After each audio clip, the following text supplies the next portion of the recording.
Hello and welcome to my YouTube video on early specialisation in sport by Max Lithgow. What is specialisation? So specialisation is intense training in a single sport at the exclusion of others. So this is a bit of research by these guys who have done this. And as you can see in the picture, training specialisation starts with an active start. Then you begin to learn the fundamentals, that's your movement skills. Then you begin to learn how to train, and then you train to train, and then you train to compete. So this will be at maturation level where you begin to start getting competitive in your sport. Then you train to win. So this is where you transition from just taking part in sport to becoming an athlete in your sport. At this point, you will either make it and become a pro athlete and compete in elite events, or you may just end up with an active lifestyle. Early specialisation. So in a piece of research by Meyer, they talk about early specialisation being a full-time training program where an athlete will only train in one specific sport. Instead of being relatively good at multiple sports, an athlete must only focus on one sport and master that sport. Early specialisation is good for high-skilled sports such as golf, as it gives the player access to regular training in their chosen sports. So because golf is a high-skilled sport where you need a lot of accuracy, it is best to start from a young age so that you are getting an advantage on your competitors. So here is a piece of research by Meyer again, where it looks at the risk of injuries within sport. So low specialisation, you're on a low risk of injury, a low risk of serious overuse injury, and a moderate risk of acute injuries.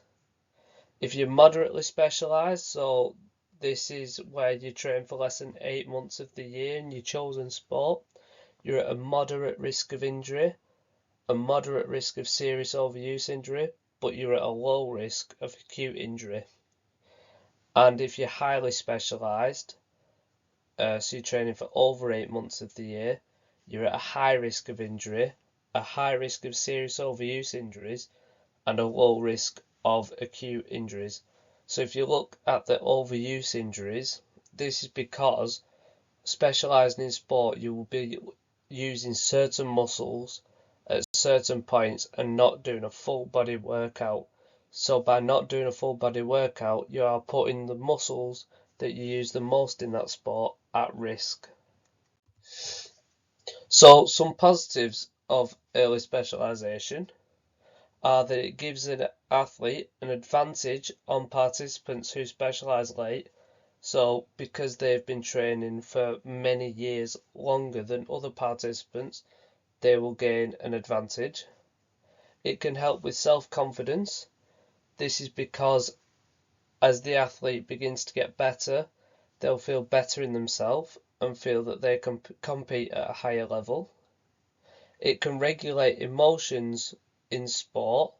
So because athletes will have been going through many different emotions within their sport from a young age, it can help them to overcome these emotions when it comes to stuff like heartbreak and losing at an older age. It can also help to increase motivation, because if an athlete is obsessed with the sport and driven towards succeeding in that sport, they'll be more motivated to train and less likely to drop out. Some negatives on early specialisation. So because an athlete is training from a young age in that sport, it can lead to early dropout or burnout, as you see with some footballers as they start from a young age. It can lead to them finishing a lot earlier. Increased risk of injury. So as I've talked about in the previous slide, There is an increased risk of overuse injury due to the fact that an athlete may be using the same muscles over and over again. They'll spend less time with their friends. This is because of the training load, and they won't have as much time to see their friends, which can have a negative impact on a child. Access to good coaches costs a lot of money, so players who aren't from a wealthy family may be put at risk of not developing as much as people who are from wealthy families, and it might lead to them only physically developing for that sport. This is because, as I've discussed earlier, they'll be only using the certain muscles that are needed for that sport, and therefore they won't be using the full body in order to work out, and that means that they might only be developing certain parts of the body. Finally, I've just got a reference list for you, which I have used throughout this YouTube video. Thank you for watching.